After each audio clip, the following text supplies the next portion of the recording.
I feel like the Steam Deck appeals to a lot of different subsets of the gaming population for different reasons. It appeals to the people who are hardcore into PC gaming because they can now take their games that they already own wherever they go, which is incredibly cool. I feel like it appeals to people who are into cloud gaming, either Stadia or GeForce Now or Luna or Xbox Cloud Gaming, because it gives them a dedicated device instead of wearing down their phone battery.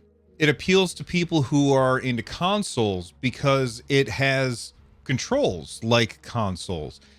And it appeals to people who are excited about emulation because it's just a PC, as Valve has said before, which gives you carte blanche to do whatever you want with the device.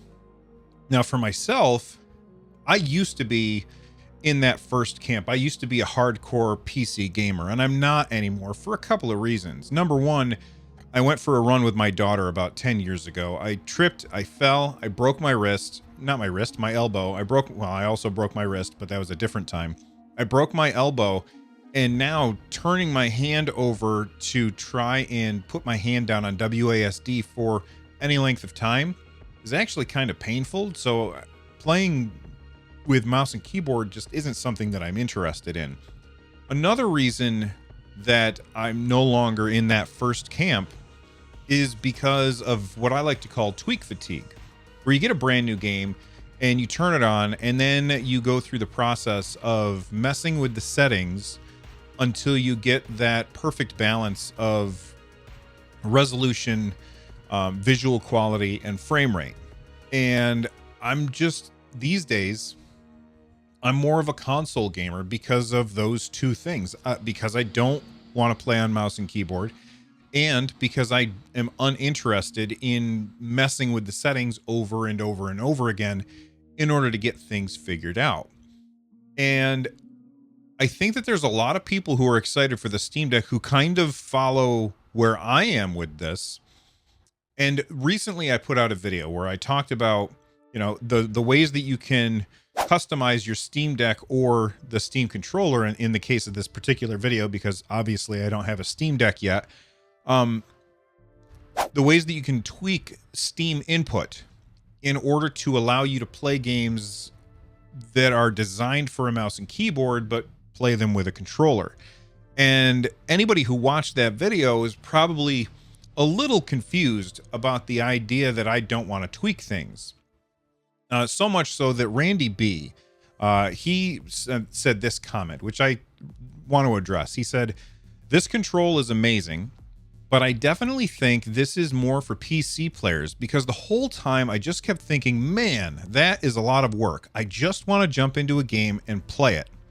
And Randy, thank you very much for the comment. And if you have comments, leave them down below and maybe I'll turn those into a video too. That kind of is addressing the two reasons why I don't play games on PC anymore: the pain, the controls, and tweak fatigue. And that's exactly where Randy is landing here. He is uninterested in tweaking things. He just wants to sit down and play. And I think that there's something that Valve can do in order to entice developers to help gamers like myself and like Randy who just want to sit down and play without messing with anything. Before we get started, I just wanted to let everybody know we've got a podcast right here on this channel called On Deck. It's all about the Steam Deck. It's currently coming out every 2 weeks, although as the news comes through, that might increase or decrease. We'll see what happens. You can check it out in any podcast player of choice. There is a link in the description down below so that you can, or right next to the like button, there's the subscribe button right here. You can subscribe and we will be posting all of the video versions of that podcast here as well. Let's talk about how Valve can motivate developers in order to get them to make specific profiles that streamline the use of the Steam Deck, both when it comes to settings like graphical settings and when it comes to controls. And the answer to both of those is the revenue split. Right now, Valve has the 70-30 revenue split. And what that means is if I buy a game from Steam, Valve takes 30% of the revenue from that purchase and 70% goes to the publisher, and then the publisher trickles that out to the developer in whatever contract that they particularly have.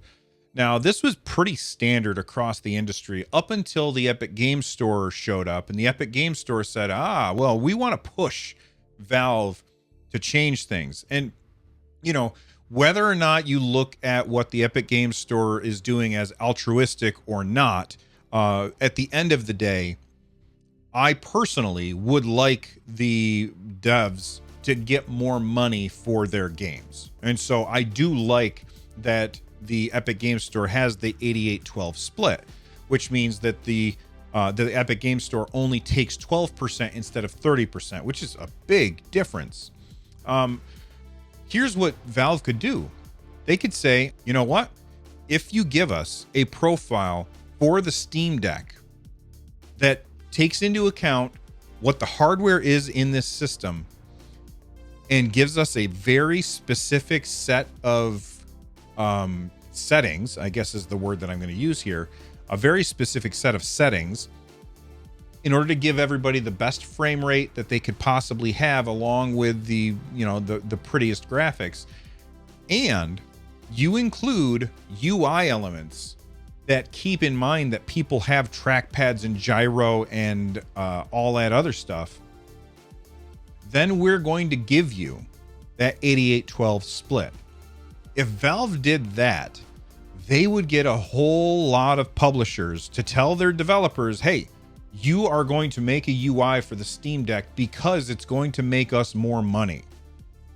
And then as more publishers would make those games for the Steam Deck, Valve could even then make a little section of the store.